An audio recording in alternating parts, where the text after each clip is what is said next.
Hi again, Ian Dainty here. Excuse me. And today I want to talk to you about why so many B2B salespeople and B2B companies fail.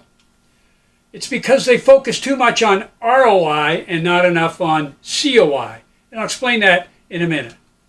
As most senior B2B salespeople know, and most senior executives, the biggest competitor you have in any B2B sales situation is the pervasive status quo.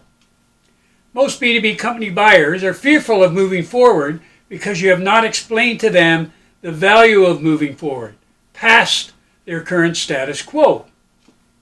Here are some scary B2B sales statistics to back this idea up. In one of their surveys, Forrester found that when they talked to B2B buyers, these buyers reported that only 1 in 10 salespeople were effective at communicating value rather than simply pitching their solution.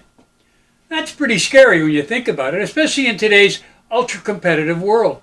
Only 10% of B2B salespeople are effective communicators of their company's value. And CSO Insights, a B2B sales research firm, has found that in one of their recent sales management optimization surveys, the average win rate of forecast deals today is only 45.9%. Realize that these are forecast deals. These are deals that these B2B salespeople actually believe are going to close sometime this year. Being wrong 54.1% of the time means that things are going on in the B2B sales process that salespeople are not aware of. They're not aware of these things for many reasons, but the biggest reason is lack of understanding of the value their company's products and services and their own company bring. And this is caused by a lack of training and coaching for these B2B salespeople, especially on how to qualify in or out. So this gets us back to the headline. What does ROI versus COI mean? We all know that ROI is return on investment. COI is the cost of inaction. And COI is the biggest reason that B2B buyers do not buy from your company. Here are some of the interesting findings from a few research firms and marketing gurus. There seems to be a convergence amongst these thought leaders and pundits around B2B value selling, including the introduction of new value-focused methodologies, such as outcome and provocation-based selling. Sorry about that. What the experts are saying, here's what they're saying. It follows right along with what I have been blogging about for the past few years. That value selling on outcomes is the only way to sell in the B2B world. So what are the pundits seeing that is finally driving this change? At Forrester, sales analyst Scott Santucci indicates that we are in the middle of a major transformation in the B2B sales model driven by customers' enterprise-wide strategic procurement. Procurement is a big factor these days.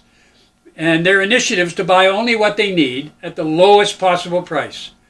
Marketing luminary Seth Godin indicates that no business buys a solution for a problem they don't have.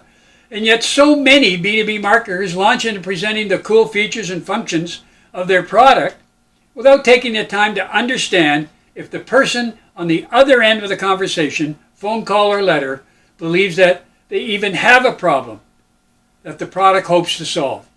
At IDC, research indicates that B2B purchase decisions, more than ever, are driven by financial requirements and procurement, such as enabling business growth, 30%, improving profitability, 25%, and reducing costs, 22% of people say that, versus other goals, leaving the economic focused buyer clearly in control, and most times that would be the financial guy, the chief financial officer.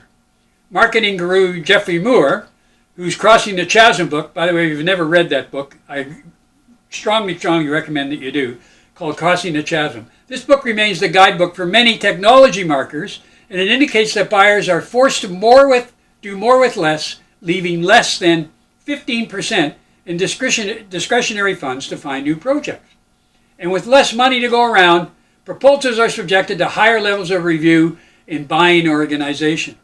At Serious Decisions, analyst Jim Ninavaji indicates that it's easier for B2B buyers to do nothing than challenge the status quo, leading to hundreds of missed selling opportunities and stuck sales processes. So as a result of the fundamental changes in B2B buyers, each of these analysts is indicating that you must focus on customer outcomes and change the way we sell and market to more empowered, skeptical, and frugal buyers. And you know that's what I've been preaching all along, value to outcomes.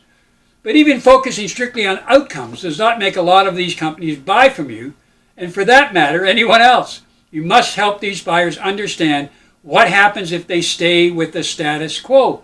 What is their COI, cost of inaction?